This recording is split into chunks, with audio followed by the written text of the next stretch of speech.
Welcome to the Miami Jewish Film Festival, the world's largest festival of its kind.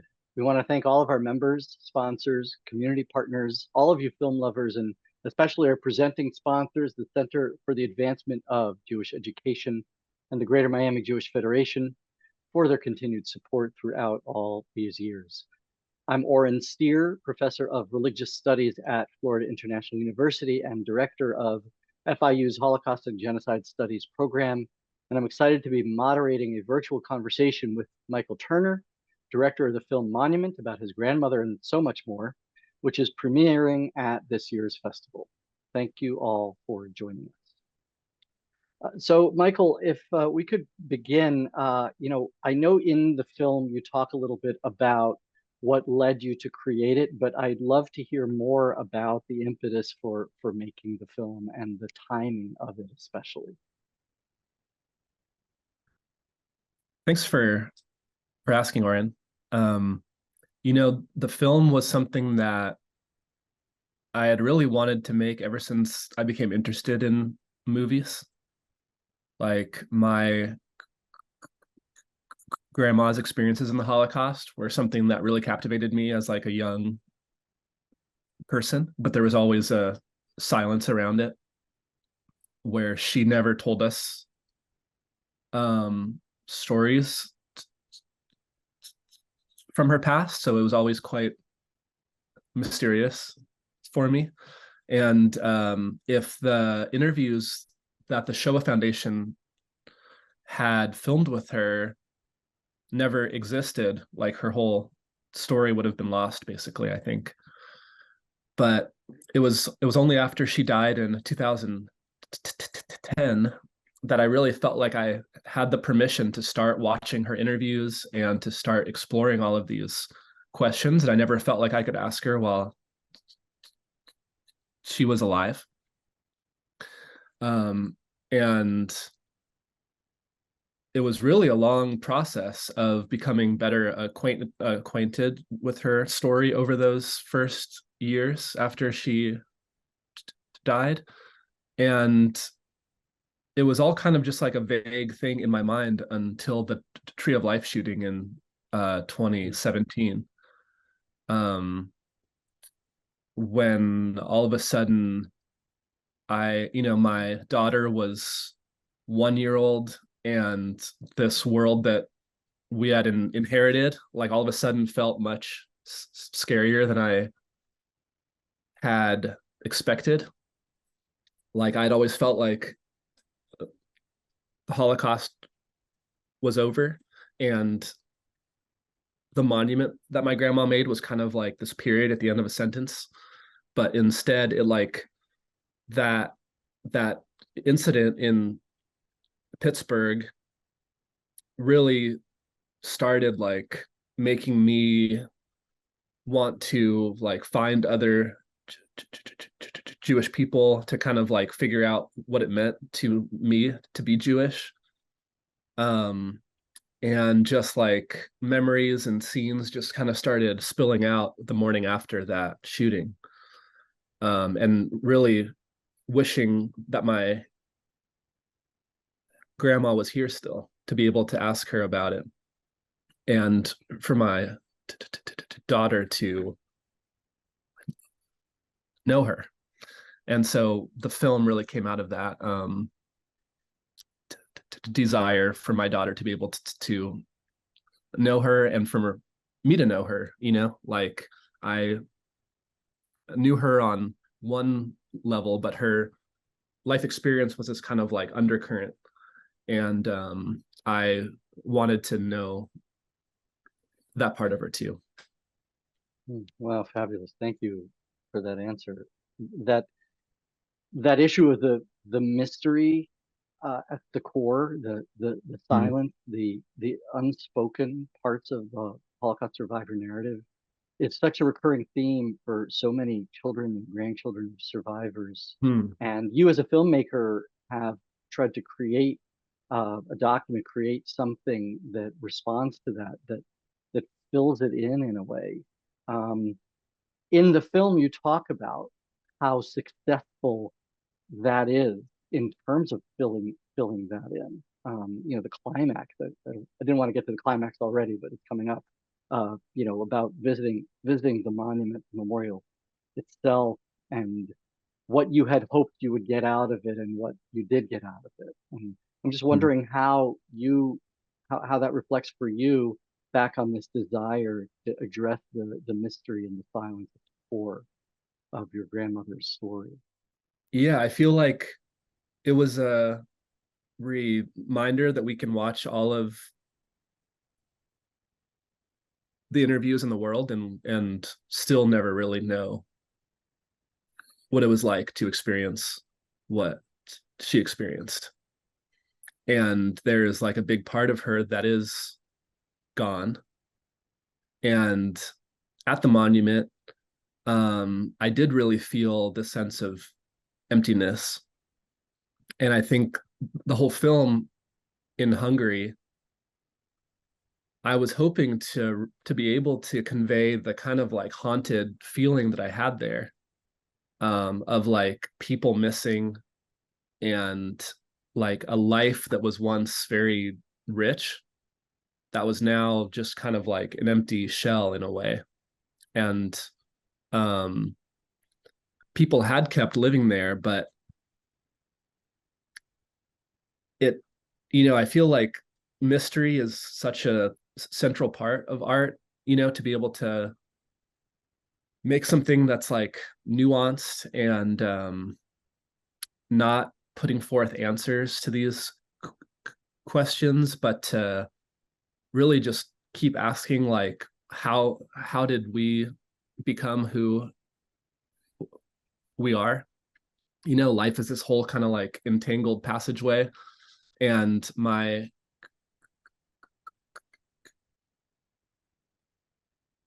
grandma's experiences too.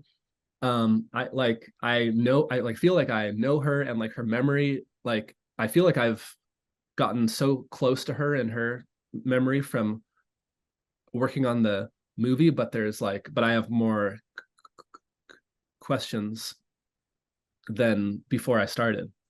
Hmm. And at the monument, wanting to be with her family and to be able to like ask them questions and just like see this park full of like her community who are now all gone. I feel like it was just like a very haunting feeling. And there's this mystery too of like what will happen next, like how to what kind of like what will this experience change in my own life, like how will I be able to keep adding to her story? Her monument really felt like this kind of like prismatic um thing where my experiences and my memory could kind of like meet hers there. And um even the Holocaust itself, like the like Nazis and the Arrow Cross wanted to like erase something in this place by burning the birth records and death records of the people there, and to take their lives and their homes. And what my grandma made in this monument, like just in this shape, was her way of trying to push back against that. um but the monument itself is such like a mysterious object where like um Yeah. this abstract form, and we put our own memories into it, and it kind of like changes, it changes as we grow and we find out more. Sorry, it's kind of a rambling answer. No, it was a great Mysterious answer. I mean, answer. I think it made me think of something, in the technique of the film that really struck me, because two things. One is the that aspect of mystery and silence, and you do this pretty bold maneuver right after that kind of climactic scene at the monument. The film goes dark, and it's dark for longer than a beat. it actually made me uncomfortable watching it, which I imagine was your intent. Um, and and then coming back after that, you have these extreme close-ups of the texture of the monument. You can't quite figure out what's going on, and there's little like bugs crawling across it, but it's almost kind of like a clinical sort of view. And then before that, you've got these, and this is the technique you use throughout, you've got this earlier material that you interlace from in the same places from, I guess, your grandmother's trip when the monument was first dedicated 25 years earlier. And those that layering, and I think it speaks to that aspect of the site being haunted. But the whole thing seems to me like the monument is like almost like a time portal. Like it's at that place that you can commune with these ghosts who show up in these other forms. And I'm just wondering if what you think of that, how you respond to that reading. Yeah, I love that. Yeah, I mean, I feel like there's this like kind of paradox that you talk about where it's like this almost clinical view of the texture, um, like these home movies of when it was first built. Like it was kind of like I was, just kind of hearing that interpretation. It's like I do resonate with this feeling of really trying to like approach it from all these different angles. Like, how do we get inside this thing? Having this feeling that my grandma left something for me there, but it's like not quite accessible, you know, like there's this part of her that like is, I stare into it and it is just black space, that like I have to fill with my own experiences and how I react to the Tree of Life shooting and talk to my daughter about it, and um take the lessons that my grandma left for me in these interviews, um and figure out how to pass them on. And she left me some answers or like some hints, but I think like a monument is something that we have to interact with, or it just turns into like a invisible part of the landscape. Yeah, I wanted to ask you about that, but also you use the term home movies, and it's interesting because you're and this is not at all to belittle your technique, but you yourself describe your own process of filmmaking and learning about filmmaking as kind of almost like home movies, like as a Oh, way sure. for you to explain and interpret your world. And as you're growing up, you talk about getting your first camera and then this and what's so interesting is that there's your kind of home movie, right, in getting to know your grandmother through this film and getting to know the monument. But then there are also these other home movies that are interspersed within it. And then there's this other material, which is the interview material, and the film begins with older material. It's not from the Shoah Foundation interview, but it's from a TV show or something. Mhm. It's really grainy and kind of primitive looking. Um, and I was struck by that because it's sort of the first moment. I don't know if it is in her life, but for us in the film, it's the first moment. You're essentially choosing to begin the film with your grandmother's first moment opening up about her Holocaust narrative.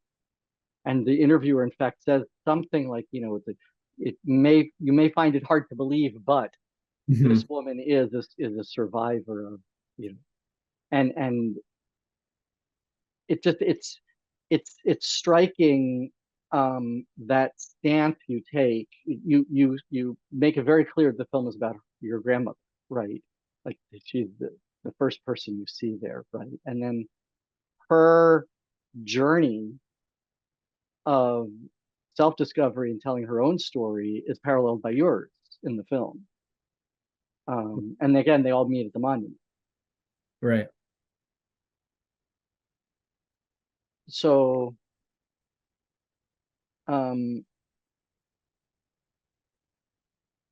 when you spend a lot of time in the film with the tour guide, Andras, um, and he's a very unassuming but compelling character in the film. And a lot of what we experience in the film is facilitated by him.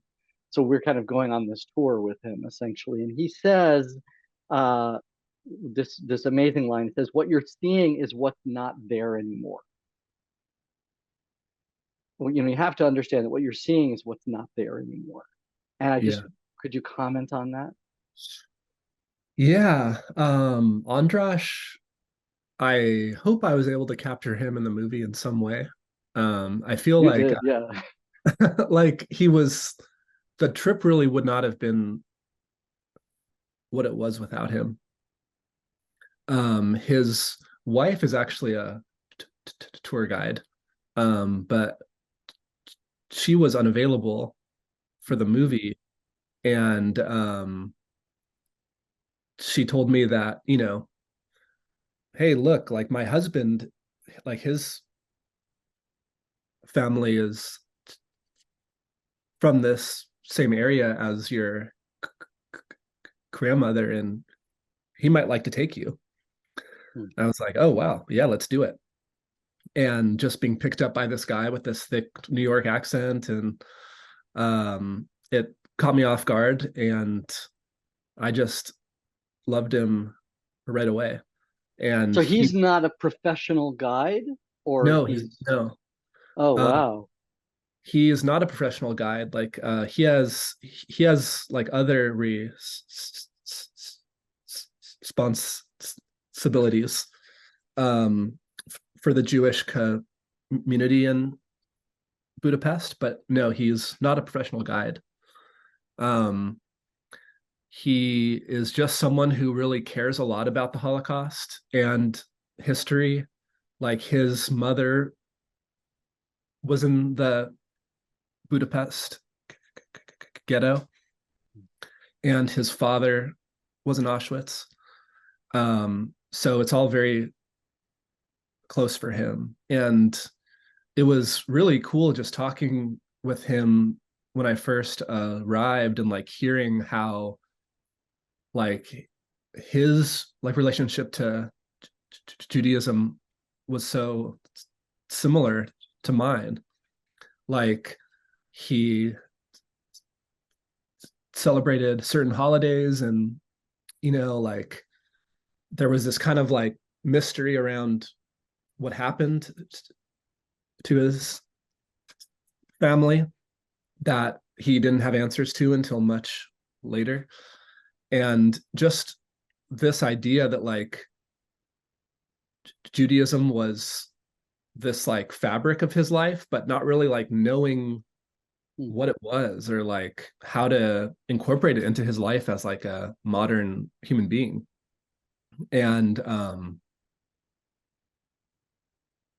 both of us have kids, like his kids are like a little older than mine, but they're also kind of learning now about being Jewish and going to Hebrew school.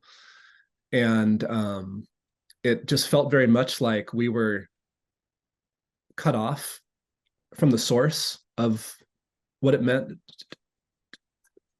to be Jewish, and like now we're just trying to pick it up in our own way. And I think that's where that line comes from, of like what you're seeing is what's not here anymore. Like he said that several times on the trip, and it was haunting, um to look around, and it kind of helped me frame it as like just imagining the life and culture, and like my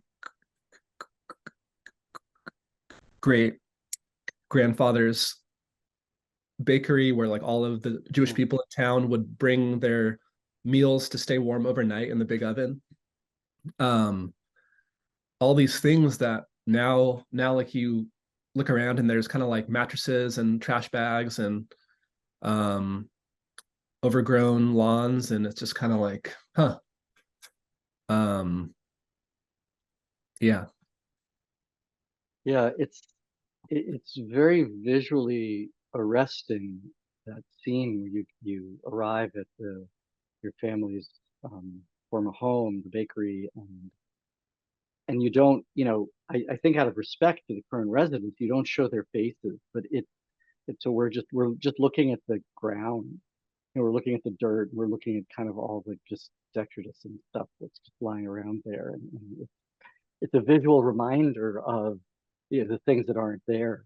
And then this other scene with the historian, is her name Christine, who Yeah.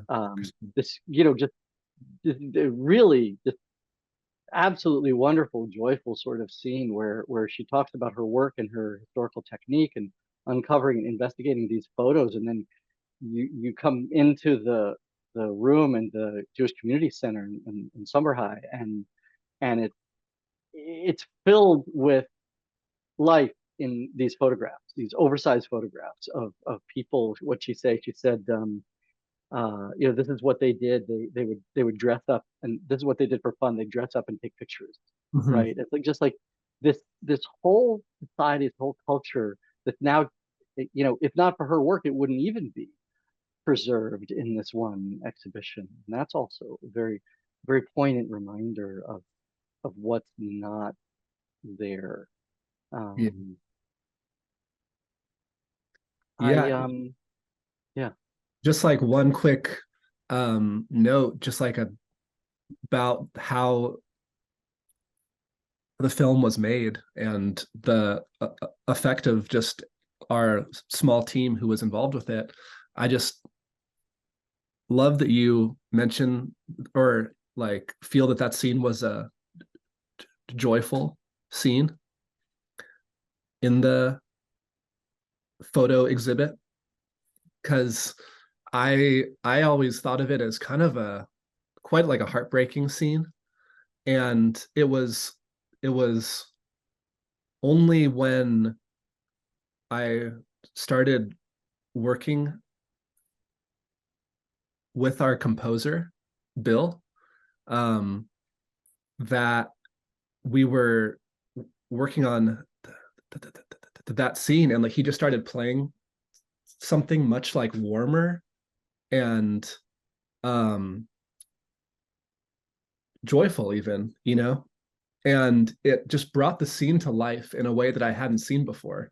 Like being there felt so sad, but hearing him play this um like beautiful warm melody on his keyboard, it just like brought all these people to life, and I just loved that in interpretation of it. So I just want to give credit to our composer Bill for really bringing out that Oh emotion. yeah, for sure. For sure. I think the music is very powerful in the film, and it's really evocative. It really helps us understand, I think, what's going on, particularly in the silences. And I mean, it is that's Jewish joy, right? It's always Uh, marked by a little bit of heartbreak. yes. I mean, we break a glass at a wedding. Yeah, exactly. We just like that's just that's I think our way. And but um it very much gives us a visual reminder of these lives that were lost. I thought it's very reminiscent of the Tower of Faces at the United States Holocaust Memorial Museum, Oh, yeah. which shows the vibrancy of a town's life. I wanted to ask, um, what do you think is going to happen to Sharvar's Jewish memory in the Hmm. future? Oh, that's a really good question. Um, well, I mean, even now, there are no Jewish people living in the town. I had heard from people that there were like one or two people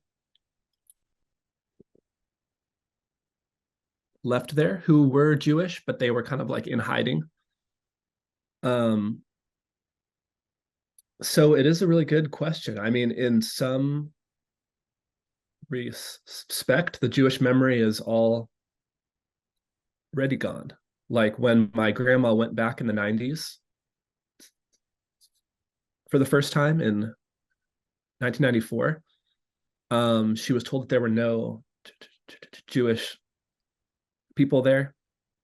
Um, that the only way they were remembered was that people lived in Jewish houses, meaning like, you know, when they were taken to Auschwitz, people just kind of moved into their homes. Um, but there, you know, there were two synagogues in the town that were both, you know, one is now a factory, little factory place, and one is kind of like a storage, fabric storage kind of place. Um, and you know, her monument was I think just a response to not having it be totally lost. That people would have to see this like giant rock in the middle of town and remember that there was a community here before. And Hungary has obviously not been a country that has embraced that history. You see places like Germany who have done like a really compelling job at like incorporating the history of that time into their current life. Hungary has kind of gone the opposite way, and it's a struggle that we see here in our country. Like who gets to tell the story of the communities that were here that are now absent, um, like the native populations that were here, um, and of course like slavery. The Palestinian community is in like Israel who were um, forced out. Like all of these places have inhabitants that were there before, and I think their memory is very challenging, you know, like, and I think a part of the film was making sure that I wasn't just pointing a finger at Hungary, like you need to remember this, but really like looking at my own role in that too here in the US, like living on native land and enjoying this beautiful life while the people that had cared for it for thousands of years are now gone, are just like some small like sliver of what they once were. And so I think that's kind of why the people living in my grandma's house, I also like empathized with them in a way too, you know, like we don't like to look at the hardest parts of our history. And I'm still figuring out too how to make that meaningful in my life. But in Sharvar, I feel like I can do some part in helping keep the Jewish memory alive there. Like I would love to go back with my daughter who's 7 now and show this movie outside in the park or something, um to, you know, like show her the monument, to, yeah, just remember that there were people there, and there's still such like urgent lessons from remembering that there were people before us who weren't just like black and white pictures but had this whole like universe of memory and life and like touching each other's hair and like raising their kids. And um yeah, they were in Sharvar and they were here. And um I just feel like it kind of helps us have empathy for other people. Yeah, you ask a really powerful where you make a really powerful comment in the film about that awareness about, you know, how much do we expect others to remember our stories when we don't necessarily remember the stories of people who came before us, wherever we are. Yeah. Yeah, it's very powerful. I I wanted to ask, because you talked about at the beginning, this point in the film and also hovering in the background, you know, and a lot of it is the issue of the birth of your daughter and the fears and the nightmares that came up that you describe in the film after her birth. Mm. And you mentioned Tree of Life. You know, I actually just the other day previewed the film from that to use in a class or in Oh some yeah. kind of an event, maybe at the university. And it's a very moving film. I wanted to know what you're thinking right now about those issues of the fears and the nightmares Mm. um, in as this film is now going to be premiering, that itself was triggered by an event, an anti-Semitic attack. What what do you think? What is your reaction right now? Yeah, that's a good question. Um,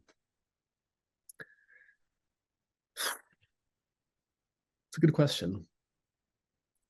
I feel like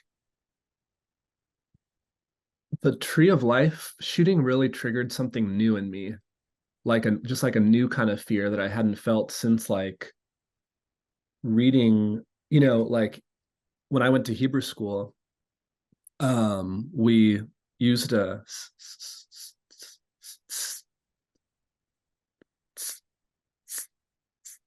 Siddur that had these Holocaust anecdotes in the Hmm. back, like testimonials from things people had seen or experienced. And so during like long Shabbat services, I would get bored and just kind of flip to the Oh, back and just wow.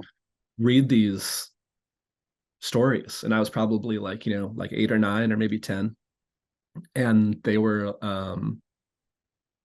very formative in a way to find out just what a nightmare the world could be from my like kind of safe enclave. And just the cruelty that people could have towards other people was very confusing to me. Like, how can someone be like dehumanized to the point where they would like kill a child, Mhm. you know? Um, and so I think like that question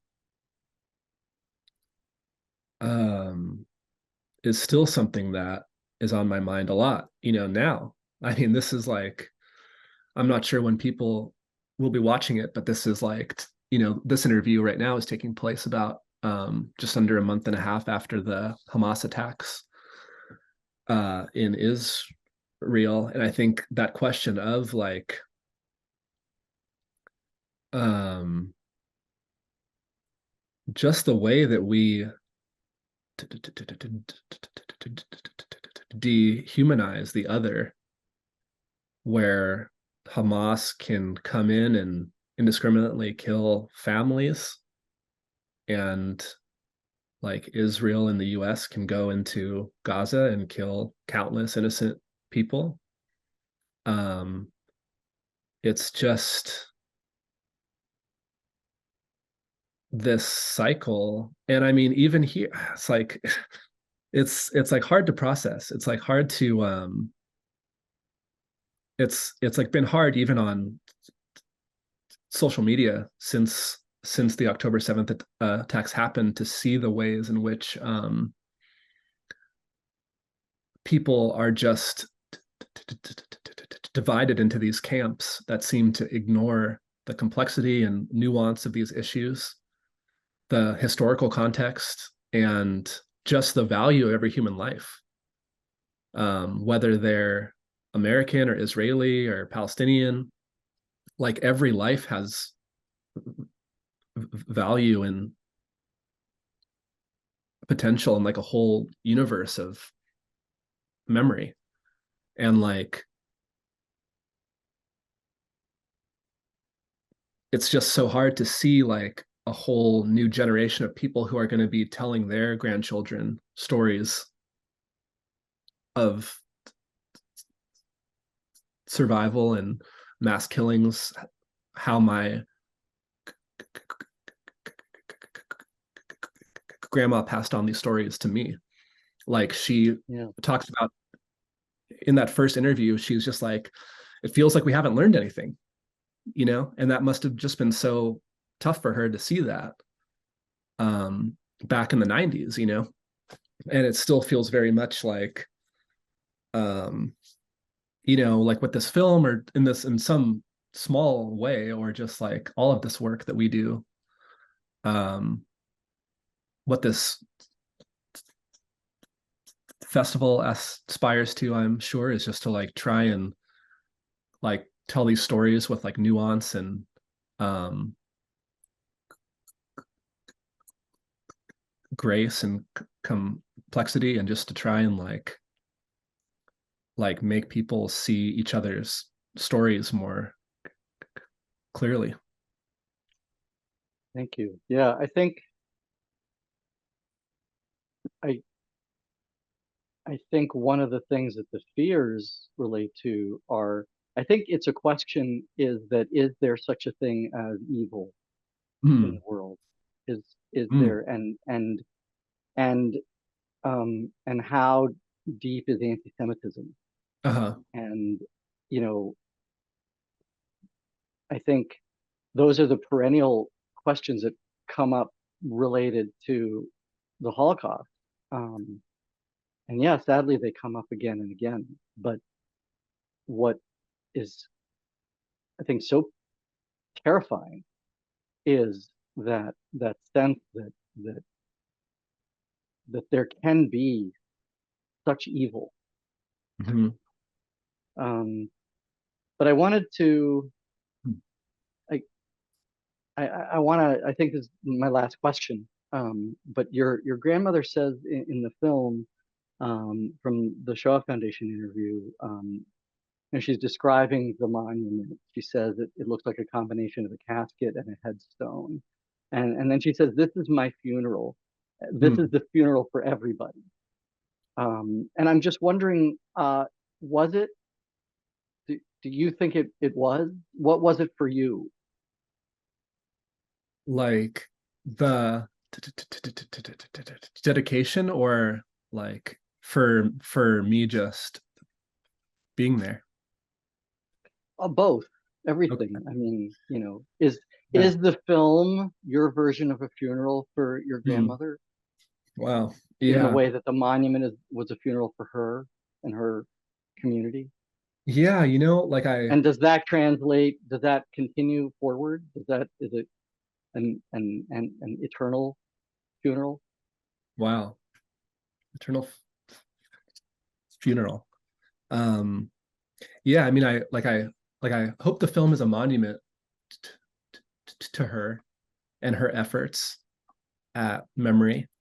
Um uh Funeral is interesting though. I hadn't really thought about it that way.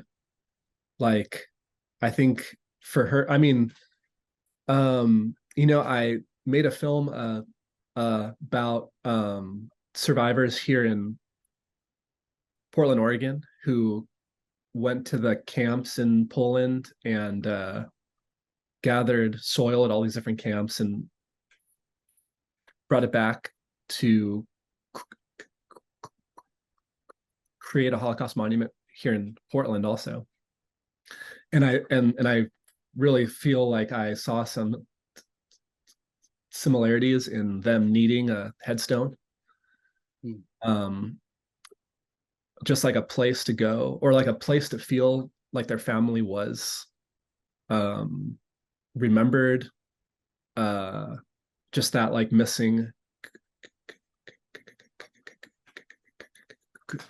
gravestone syndrome I've heard about. I feel like my grandma had that for sure. Just people who were killed in the camps and their, bodies and ashes are just nowhere.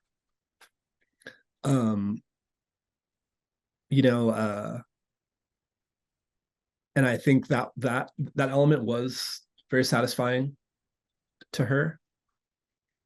But just in terms of the eternal funeral, like, my grandma got sick the morning after the dedication. This is not in the movie. I couldn't quite figure out how to incorporate it. I felt like the movie just kind of had to end where it ended. But if it had kept going, my grandma dedicated the memorial. I think it was October 13th, 96. And that next morning, she woke up with shingles. Wow. Like, it was like she had been focused on this monument, and everything in her life, the meaning of her life was to just make this monument, and then it was finished, and just all of her trauma. This is just my interpretation, but it seems hard to see it any other way. That she woke up the next morning and just couldn't get out of bed. She had this searing pain in her scalp. Shingles can be caused by stress, and she was never quite the same person after that.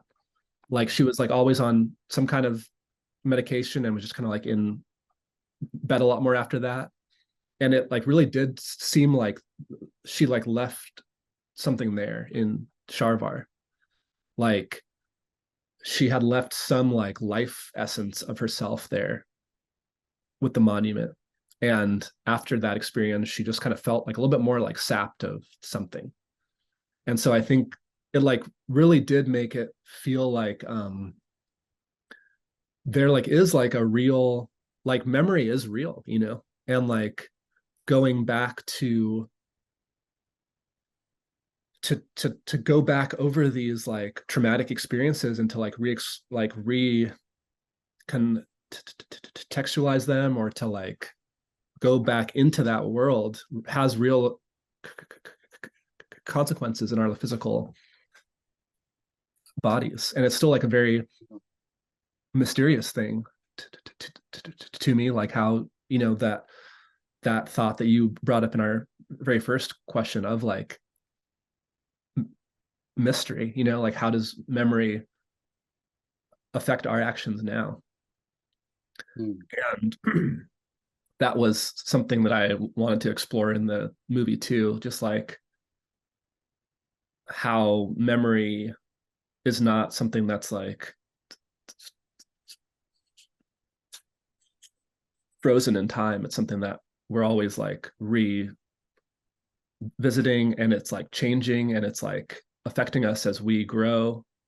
Things that I experience with my daughter now, it makes me remember things that happened with my parents and my grandparents, and these memories get kind of shaken loose and they affect me. And so I feel in that sense, the thought of an eternal funeral is really beautiful, because at funerals we feel so close to the people who have passed, everyone just sharing these memories of them, and you feel so overwhelmed with emotion, a cathartic feeling. And I hope I can hang on to that with my grandma and feel her with me as I keep moving forward in life. Wow, that's that's a very moving statement. It really reminds us of these family connections and how memories will come up in different stages of life. Yeah. So thank you very much to Michael Turner, director of the film Monument for joining us. I highly recommend the film. It's very moving, and very profound and poignant. And once again, I want to thank all of the members, sponsors, and community partners, volunteers, all of you film lovers for participating in the Miami Jewish Film Festival. Have a good day or evening, wherever things take you. Thank you so much, Oren.